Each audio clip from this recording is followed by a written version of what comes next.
The red warning lights flashed across the control room of Station Omega-7.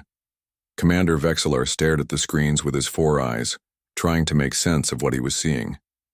The numbers on the display kept changing, but they made no sense at all. "Run the scan again," he said to his assistant, a young Zelanti named Crixel. His voice carried the weight of someone who had spent 30 years watching the empty space between stars.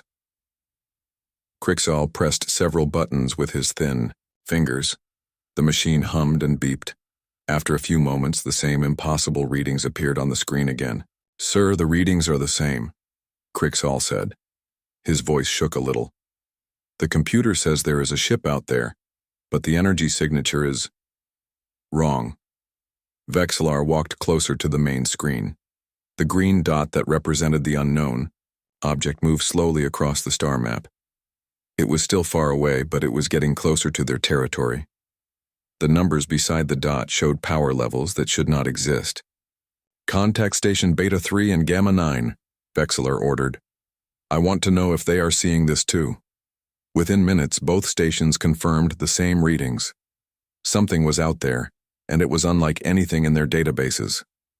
The Zelanti had been watching the stars for over 200 years. They had records of every known ship type from every known species. This thing matched none of them. "Sir," Crixel called out. "The power output is reading at level 9.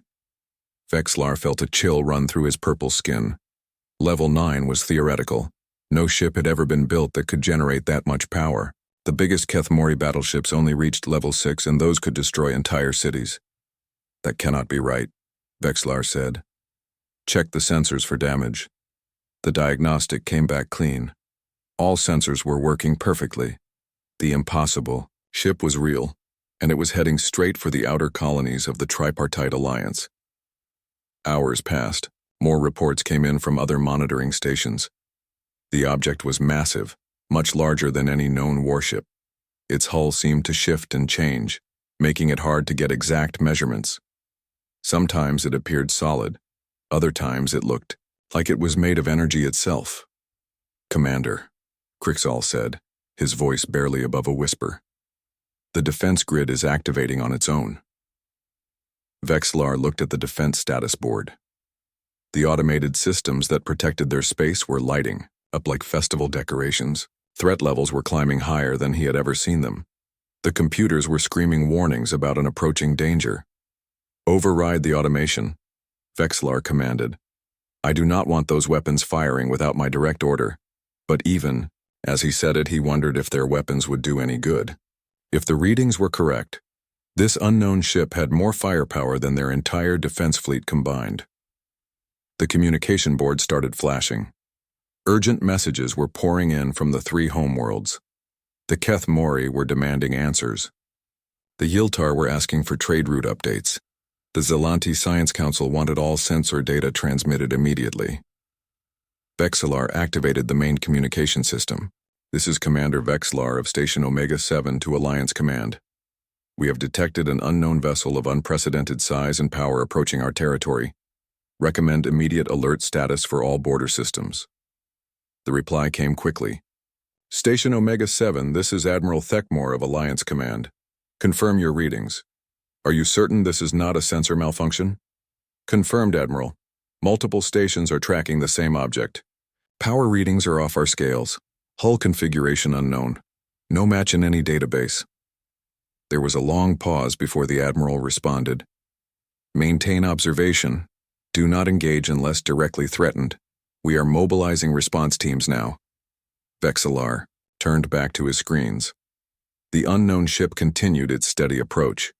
At its current speed, it would reach the outer colonies in less than 2 days. He had never felt so helpless in all his years of service. "Sir," Crixel said, pointing to a different screen. "I found something in the old archives." Vexillar looked at the ancient text that appeared on the display. It was written in Old Galactic, a language that few beings could read anymore. "What does it say?" Vexillar asked. Crixel's translator worked slowly through the old words. "It talks about a species called humans. It says they came from a world of death and built ships that could bend reality itself. But sir, these are just old stories. Legends from before the Alliance was formed. Read more, Vexlar ordered. The young Zelanti continued translating. It says the humans fought a great war among themselves and vanished into the deep void. They were last seen 300 years ago, heading toward the galactic edge. Most scholars believe they destroyed themselves. Vexlar felt his blood run cold. The galactic edge was exactly where this unknown ship was coming from. Could the legends be true? Could the mythical humans be returning? Sir, incoming priority. Message from the Keth Mori High Command. The fierce face of General Morketh appeared on the screen. His battle scars were deep and his eyes burned with warrior pride. Zelanti, what is this threat you have found? My fleets are ready to defend. Alliance space. General, we do not know what it is yet. The readings suggest a ship of impossible power. There is no such thing as impossible power, General Morketh growled.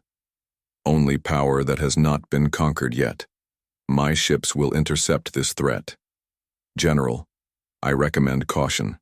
We do not understand what we are dealing with. The Keth Mori do not run from unknown enemies, we destroy them. The communication ended. Vexlar knew that the warrior species would not listen to reason. They would fight anything that entered their territory. Regardless of the odds, he looked back at his screens. The unknown ship continued its steady approach, seemingly unaware of the panic it was causing. Its energy signature pulsed like a heartbeat, growing stronger with each passing hour. Krixal, send a message to all stations. Tell them to prepare for possible evacuation of the outer colonies. Sir, should we try to contact the unknown ship? Vexlar considered this. Standard first contact protocols required peaceful communication attempts. But what if this was not a first contact situation? What if the humans had returned, changed by their long journey through the void? Not yet, he decided. We need to understand what we are dealing with first. The hours crawled by. More reports came in from across Alliance space. Fleets were moving into position. Colonies were being warned. Scientists were arguing about the impossible readings. Politicians were demanding answers that no one could give. And still, the unknown ship came closer. Vexlar had spent his entire career preparing for threats to Alliance space. Pirates, rogue asteroids, solar flares. He had dealt with them all. But nothing had prepared him for this. Nothing had prepared any of them for the return of a species that was supposed to be extinct. As his shift ended, Vexlar looked one last time at the approaching vessel. Tomorrow they would be much closer. Tomorrow they might finally learn the truth about what was coming. He just hoped the Alliance would survive the discovery. The emergency session on Keth Prime had been going for 6 hours. General Morketh stood at the center of the war room, surrounded by his best officers. Red battle lights cast angry shadows on their scarred faces. Show me the readings again, he commanded. The holographic display showed the unknown ship moving through space. The power levels made even the veteran warriors shift uncomfortably. Their own mighty warships looked like toys compared to this thing. Our fleet commanders are requesting orders, General, said Colonel Vexthak. Should we intercept? General Morketh studied the display. The Keth Mori had never run from a fight in their entire history. Their ancestors had conquered 12 star systems with primitive weapons and pure courage. But this was different. How? Long until it reaches our outer defenses? 18 hours, General. Deploy Battle Group Omega to intercept at coordinates 779. Tell them to maintain distance and observe only. Meanwhile, on the trading world of Yiltar Prime, a very different kind of panic was taking place. The great merchant halls were emptying as ship after ship launched into space, carrying precious cargo away from the outer systems. Trader Zephlon stood on his ship's bridge, watching the exodus. His own cargo holds were full of rare crystals from the rim worlds. If the unknown ship was hostile, those mining colonies would be the first targets. Captain, his navigator said, the shipping lanes are completely clogged. Everyone is trying to leave at once. Zephlon nodded. The Yiltar had survived for centuries by knowing when to run and when to fight. This was clearly a time to run. Set. Course for the core worlds, he ordered. Maximum speed. His ship joined the stream of vessels fleeing toward safer space. Behind them, the outer colonies were being abandoned as word of the approaching threat spread. On Zelanti Central, the greatest scientific minds in the Alliance were working without sleep. Dr. Kolventh stood before a massive computer, feeding it every piece of data they had about the unknown ship. "The hull appears to be adaptive," she said to her research team. "It changes configuration as we watch. This suggests technology far beyond our understanding." Her assistant, Dr. Pixral, looked worried. "The power core readings are impossible. No known material could contain that much energy without exploding. Unless," Dr. Kolventh said slowly, "they have found ways to manipulate space itself." The room fell silent. Manipulating space was purely theoretical. No species had ever managed to do more than small experiments. "Doctor," another scientist called out, "I found something in the deep archives." A new hologram appeared, showing ancient text and crude drawings. The images showed tall bipedal creatures with strange round heads and no visible natural weapons. "These are from the predecessor archives," the scientist explained. "They call this species humans. The records say they came from a death world and built impossible machines." Dr. Kolventh examined the images carefully. "What else do the records say?" "They say humans could survive in environments that would kill any other known species. They built ships that could travel faster than light without using any known method. And they had a saying, 'If you want peace, prepare for war.'" "What happened to them?" "The records end abruptly about 300 years ago. There are references to a great civil war. After that, nothing." Dr. Kolventh felt a chill. If these humans had destroyed themselves in a civil war, what was left of them might be very dangerous indeed. Back at Station Omega-7, Commander Vexillar was receiving updates from across Alliance space. The news was not good. "Sir," Crixell reported, 17 colonies have requested immediate evacuation. The merchant fleets are in full retreat, and the Kethmori are moving 3 battle groups to intercept the unknown ship. Any response from the ship itself?" "None, sir. It maintains course and speed. No communication attempts detected." Vexillar stared at the tactical display. The unknown ship was now close enough to see more details. It was huge, easily 3 times larger than the biggest Kethmori dreadnought. Its hull seemed to shimmer and shift, making it hard to focus on. "Commander," Crixall said quietly, "what if the legends are true? What if the humans have returned?" Before Vexillar could answer, alarms started blaring throughout the station. New contacts were appearing on their screens. Multiple ships were dropping out of hyperspace near the outer colonies.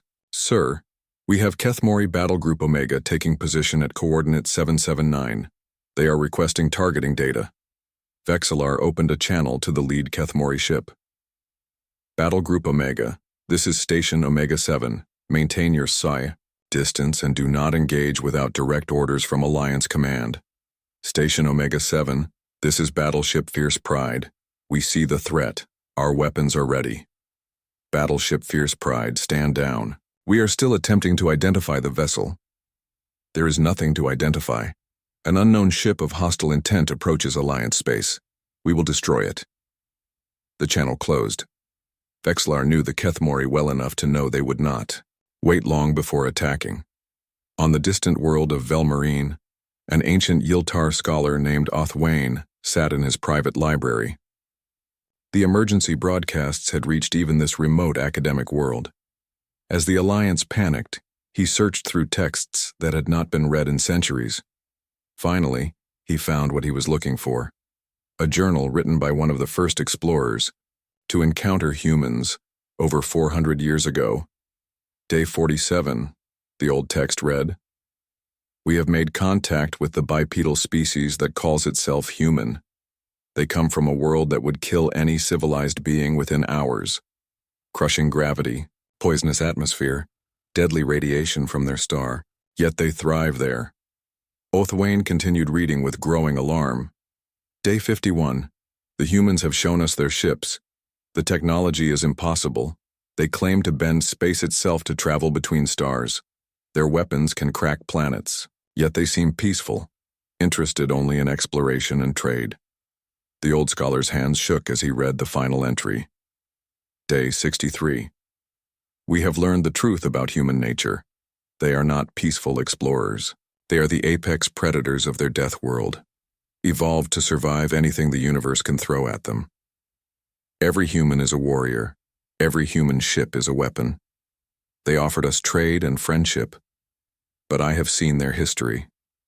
They have been fighting wars for their entire existence.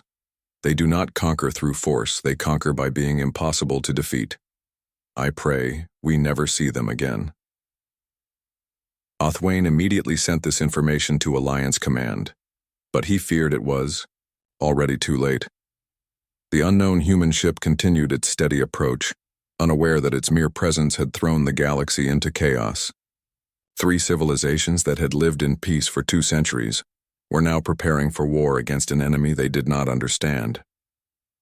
Fleet movements were tracked across dozens of star systems. Emergency meetings were held on every major world. Ancient weapons were being brought out of storage. Defensive positions were being prepared, and through it all the human ship flew on, its crew probably wondering why no one had bothered to return their greeting calls. The stage was set for a confrontation that would reshape the balance of power in the known galaxy. The question was not whether there would be violence, but whether anyone would survive it. In the depths of space, sensors continued to track the approaching vessel. Its power signature grew stronger with each passing hour. Whatever technology it used, it was beyond anything the Alliance had ever encountered. The legends spoke of humans who could bend reality itself. Soon, the Alliance would learn if those legends were true. Captain Sarah Chen walked through the corridors of the starship Defiant Dawn, her boots making soft sounds on the metal floor. After 3 years of deep space exploration, she was finally taking her crew home. The mission had been successful, beyond all expectations. Captain, called out Lieutenant Commander James Rodriguez, her first officer, we are receiving multiple communication attempts from unknown sources. Sarah stopped and turned. Unknown sources? What kind of signals? Multiple frequencies, sir. Some are in languages our computer does not recognize. The AI is working on translation now. Sarah made her way to the bridge. The Defiant Dawn was a reconnaissance ship built for long-range exploration and first contact situations. It was not the biggest ship in the human fleet, but it was equipped with the latest technology for exploring unknown regions of space. Show me what we have, Rodriguez. The main screen displayed a complex web of radio signals and laser communications. There were dozens of them, all coming from the same general direction. Computer, analysis, Sarah commanded. The ship's AI responded, in its calm electronic voice. Captain, the signals appear to be emergency broadcast from multiple sources. Translation protocols are active, but the languages are completely unknown. Estimated time to basic translation, 4 hours. 4 hours? That seems long for first. Contact protocols. Captain, these languages show no similarity to any known human language patterns. They appear to be from entirely non-human sources. Sarah felt a chill. The exploration zone they had been mapping was supposed to be empty. Their long-range sensors had detected no signs of intelligent life when the mission began. Navigation, confirm our position. Current position confirmed, Captain. We are on course for Earth following the standard return route through Sector 7. Sector 7 was supposed to be uninhabited. Yes, sir, but we have been gone for 3 years. Perhaps exploration fleets found new civilizations while we were away. Sarah nodded, but something felt wrong. The human colonies would have sent updates if they had discovered new intelligent species. Why were these signals coming from what should be empty space? Rodriguez, try to establish basic communication. Use the standard first contact protocols. Yes, sir. The bridge crew worked quietly, preparing a basic mathematical and pictorial message that had been used successfully in previous first contact situations. Meanwhile, Sarah reviewed their mission data. The Defiant Dawn had spent 3 years mapping star systems beyond the edge of known human space. They had found 12 new worlds suitable for colonization and had discovered several new forms of space-dwelling life. It had been a routine scientific mission, Captain, the communications officer called out, I am getting some strange readings from our transmission. Strange how? Our communication array is operating at normal power levels, but the signal that actually transmitted was much stronger than expected, almost 50 times stronger. Sarah frowned. Run diagnostics on the communication system. While the crew worked, Sarah looked out at the stars. Space looked the same as always, but clearly something had changed during their long mission. The idea of finding new civilizations should have been exciting, but the emergency nature of the signals worried her. Captain, Rodriguez said quietly, there is something else. I have been monitoring our passive sensors. There are multiple large objects out there. They appear to be artificial. Ships? Yes, sir. Big ones. Arranged in what? Looks like a defensive formation. Sarah felt her stomach drop. How many? At least 20, sir. Possibly more. They are maintaining distance but seem to be tracking our movement. The situation was becoming clearer, and Sarah did not like what she was seeing. Unknown aliens had apparently moved into what had been empty space, and they were treating the Defiant Dawn as a threat, Captain, the AI announced. Basic translation complete. The signals are indeed emergency broadcasts. They appear to be coordinating some kind of military response. Military response to what? Unknown, Captain. However, several of the translated fragments refer to a threat from the void and impossible power readings. Sarah looked around the bridge at her crew. They were all experienced officers, but none of them had expected to find themselves in the middle of an alien military situation. Could they be talking about us, she asked. It seems likely, Captain. Our quantum fold drive does produce unusual energy signatures. To species unfamiliar with our technology, it might appear threatening. How threatening? Unknown, Captain.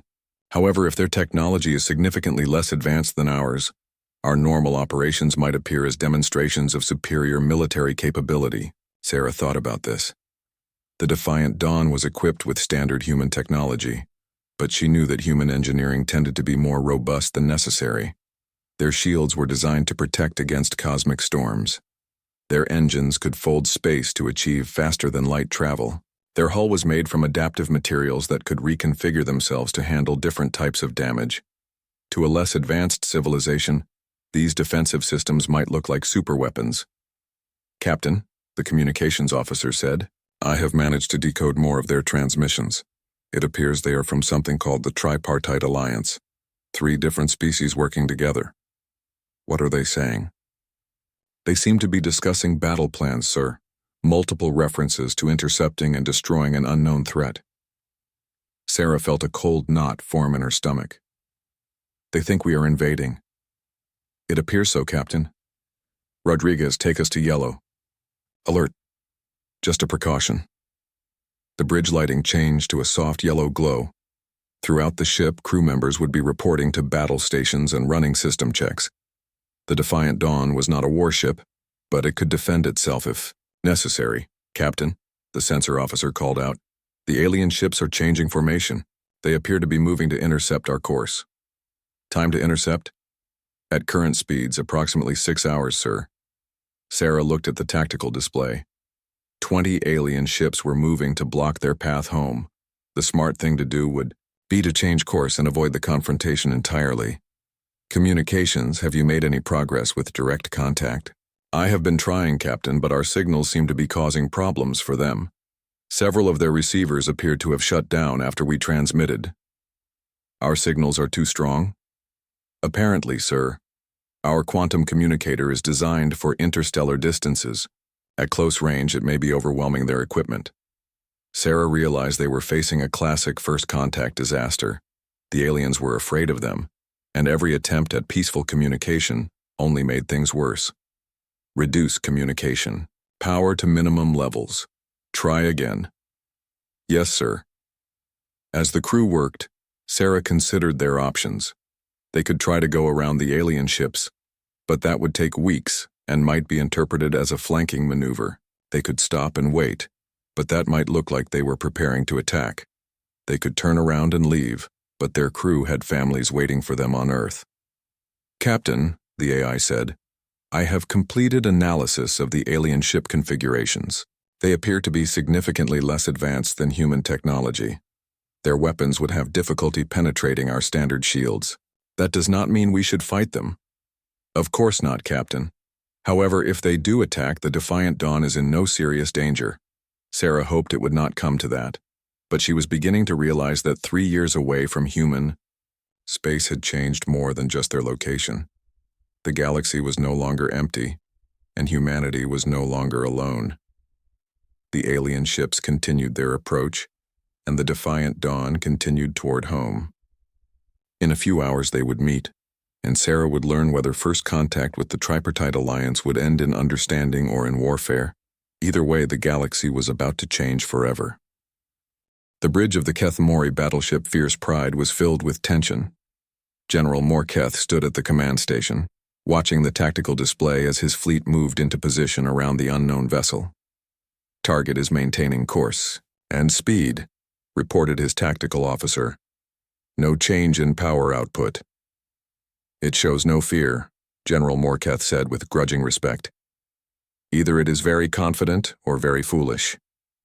"General," the communications officer called out, "we are receiving a transmission from the target. Put it on speakers." A strange voice filled the bridge, speaking in a language none of them recognized. The universal translator worked quickly to convert the words. "Unknown vessels, this is Captain Sarah Chen of the Earthship Defiant Dawn. We are on a peaceful mission returning to our home system. Please identify yourselves and state your intentions." General Morketh studied the tactical display. The alien ship had not changed course or powered up any obvious weapons, but the power readings were still impossible. "Earthship," he replied, "you have entered Alliance space without permission. Your vessel shows hostile capabilities. Surrender now, or we will open fire." There was a pause before the response came. "Alliance space. I am sorry, but we have no record of any claimed territory in this region. We departed from this area 3 years ago and it was uninhabited. Can you please clarify the situation?" General Morketh felt his anger rising. 3 years ago? That is impossible. Alliance monitoring stations have watched this region for decades. No ship matching your configuration has ever been detected. On the bridge of the Defiant Dawn, Captain Sarah Chen looked at her officers with confusion. "Rodriguez, check our navigation records. Are we in the right location?" Navigation confirmed. "Captain, we are exactly where we should be." "Captain," the AI interjected, "I believe I understand the confusion. Our quantum fold drive may have made detection impossible for their sensors. To them, we simply vanished 3 years ago, and now we have reappeared." Sarah rubbed her temples. "So they think we are invading their territory?" "It appears so, Captain." Sarah opened the communication channel again. "Alliance vessels, I believe there has been a misunderstanding. We departed 3 years ago for a deep space exploration mission. Our technology may have made us undetectable to your sensors. We mean no harm and request peaceful passage to our home system." General Morketh listened to the translation and felt his suspicions grow stronger. An undetectable ship that could disappear for 3 years? This sounded like a scouting mission for an invasion force. "Defiant Dawn, power down your weapons and prepare to be escorted to a neutral location for inspection. Alliance vessels, we have no weapons powered up. All systems are operating in normal travel mode." General Morketh looked at his sensor readings. The alien ship was showing power levels that could destroy his entire fleet, yet they claimed to be in normal travel mode. "All ships, prepare to engage," he commanded on the fleet channel. "Target shows deceptive behavior. Attack on my order." Meanwhile, on Zelanti Station Omega 7, Commander Vexler watched the confrontation develop with growing horror. "Sir," Crixall said, "should we try to intervene? Our communication range is too limited. By the time our message reaches them, it will be over." On the screens, they could see the Kethmori battle group surrounding the human ship.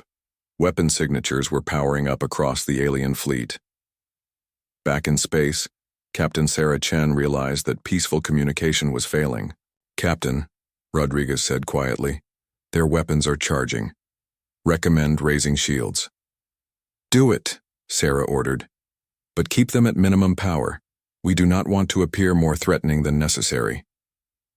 The Defiant Dawn's adaptive shields activated with barely a whisper of power. To the human crew it was routine. To the Ketamori sensors, it looked like the activation of a defensive system more powerful than anything they had ever seen. All ships open fire, General Morketh commanded.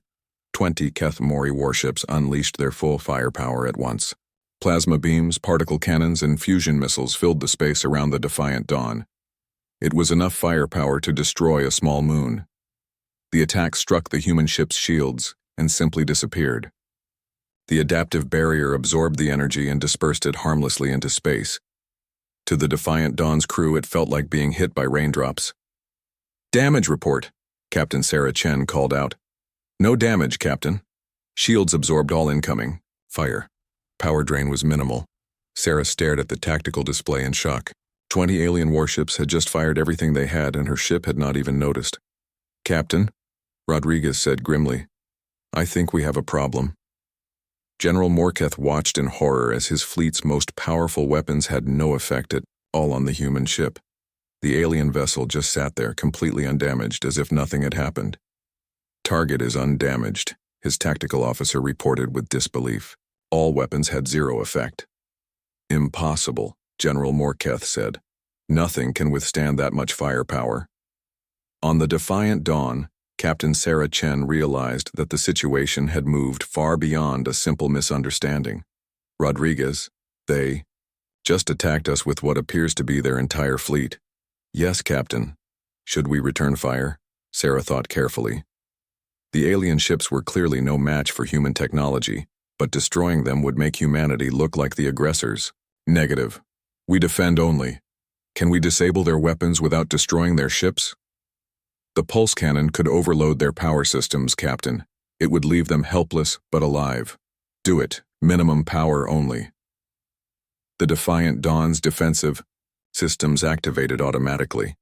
A single brief pulse of electromagnetic energy swept over the Ketamori fleet.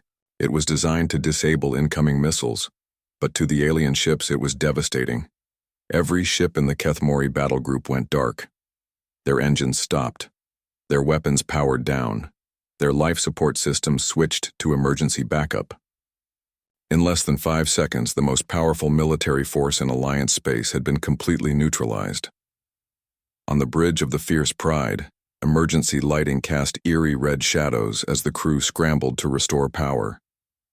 "Report," General Morketh demanded. "All primary systems are offline, sir. The alien weapon overloaded our entire power grid. We are running on emergency backup only." "How long to restore main power?" "At least 6 hours, sir. Maybe more." "General."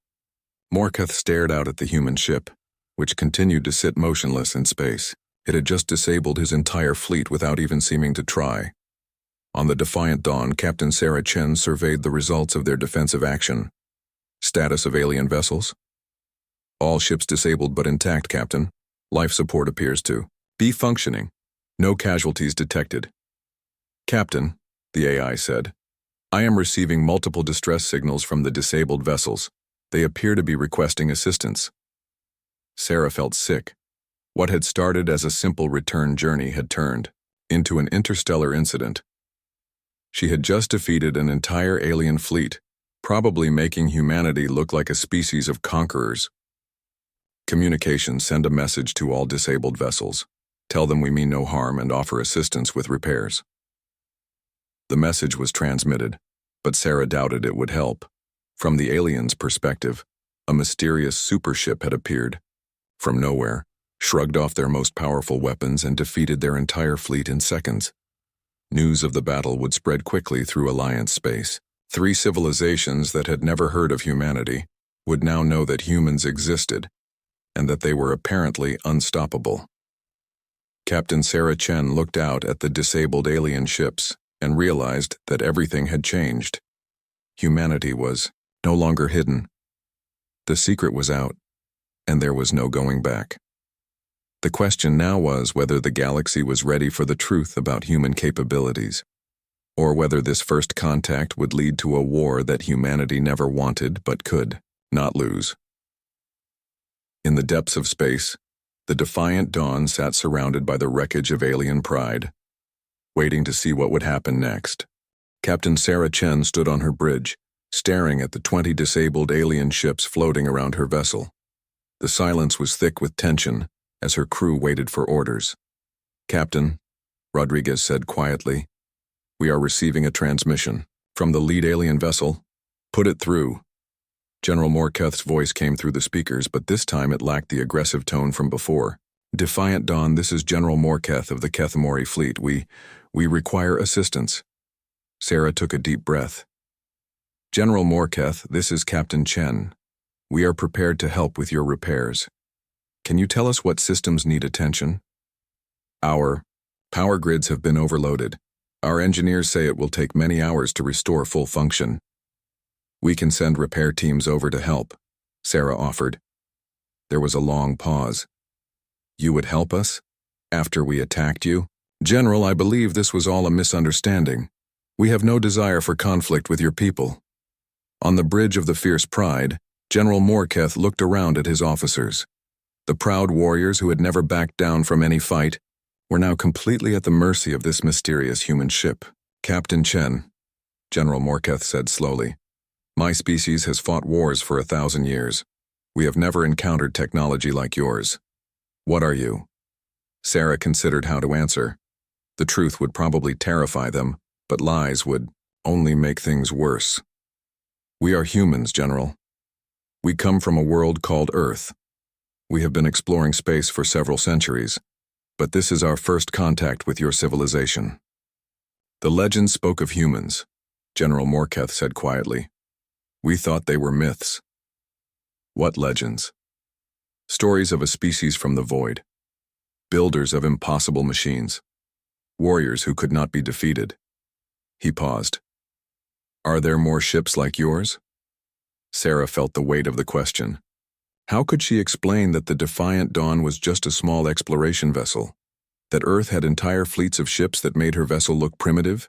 "General, Earth has many ships. But we are not conquerors. We are explorers and scientists." While Sarah spoke with General Morketh, her crew was busy analyzing the data from the brief battle. What they found was disturbing. "Captain," the AI reported, "analysis of the alien weapons suggests their technology is approximately 200 years behind current human standards." 200 years? Sarah asked in surprise. "Yes, Captain. Their most advanced warships are roughly equivalent to human vessels from the early colonial period." Rodriguez shook his head. "No wonder our shields had no trouble with their weapons." Sarah realized the true scope of the problem. Humanity had been advancing technologically for 3 centuries of space exploration, driven by the needs of survival on dozens of hostile worlds. These aliens had apparently developed more slowly, perhaps because they had found peace and cooperation. "Captain," the communications officer announced, "I am receiving transmissions from across this region of space. Word of the battle is spreading quickly." "What kind of transmissions?" "Panic, mostly. Military alerts, evacuation orders, emergency council meetings. It appears that news of our presence is causing significant disruption." Sarah rubbed her temples. A simple first contact had turned into a galactic crisis. "Captain," General Morketh called over the comm, "I have been ordered to request a meeting with your superiors. The Alliance Council wishes to establish formal contact. General, I am just the captain of one small ship. I do not have the authority to speak for Earth or humanity." "Then who does?" Sarah thought about the question. Earth had a government, but so did each of the dozen human colonies. There was no single authority that spoke for all of humanity. "It is complicated, General. Humans have multiple governments across many worlds. Any formal contact would require negotiations between your alliance and several human authorities.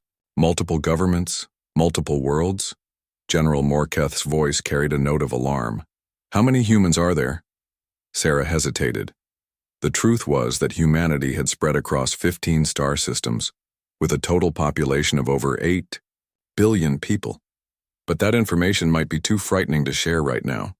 "General, these are questions that should be discussed in proper diplomatic meetings, not during an emergency situation."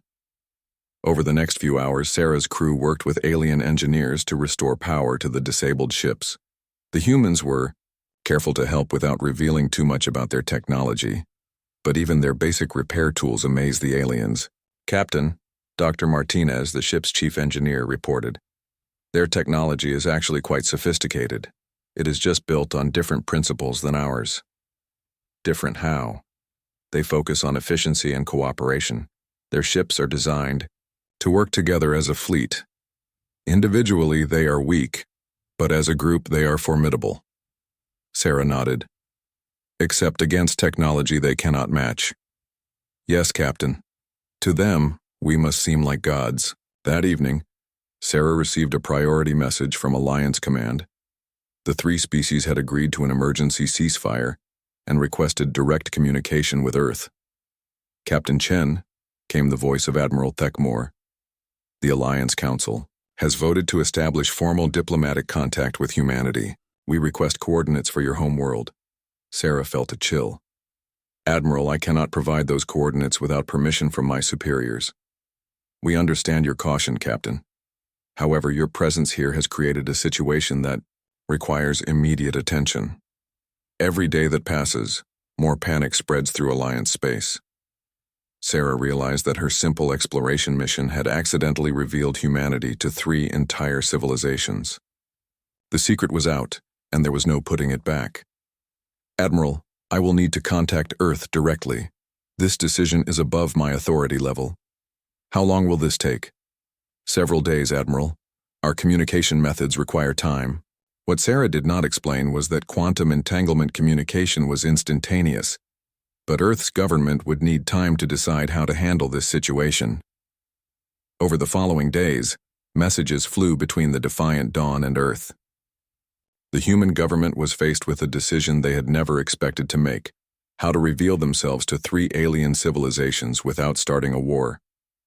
Meanwhile, word continued to spread through Alliance space. Some worlds demanded immediate military action against the human threat. Others called for peaceful contact and negotiation. The careful balance that had kept peace for 2 centuries was beginning to crack. Finally, Earth's response arrived. President Martinez appeared on Sarah's screen, looking tired but determined. Captain Chen, the Colonial Council has voted to authorize formal first contact with the Alliance. We will send Ambassador Torres and a diplomatic team to your location. Yes, sir. How should I handle the situation until they arrive? Maintain peaceful contact. Share basic information about humanity, but avoid discussing our military capabilities or exact population numbers until proper negotiations can begin. Understood, sir. Sarah turned back to her crew. Rodriguez, prepare a message for Alliance Command. Tell them that Earth has agreed to formal diplomatic contact. As the message was sent, Sarah looked out at the alien ships, now fully repaired and maintaining a respectful distance. In a few days, human diplomats would arrive to begin negotiations that would reshape the galaxy. Humanity was no longer hidden. The 3 species of the Alliance now knew they shared the galaxy with beings whose technology made them look primitive. Some would see humans as saviors, others as a threat to be eliminated. But Sarah knew the truth that few others understood. Humanity had not been trying to impress anyone. The Defiant Dawn was just an ordinary exploration ship using ordinary human technology. If the Alliance was amazed by what they had seen, they were completely unprepared for what humanity could actually do if threatened. The galaxy was about to change forever, and Sarah Chen had accidentally lit the fuse that would transform the balance of power among the stars. Whether that change led to peace or war would depend on the wisdom of diplomats who were still days away from arriving. In the depths of space, 3 civilizations waited to learn their fate at the hands of a species they had thought was mythical. Humanity's long isolation was over, and the consequences would ripple across every inhabited world in known space.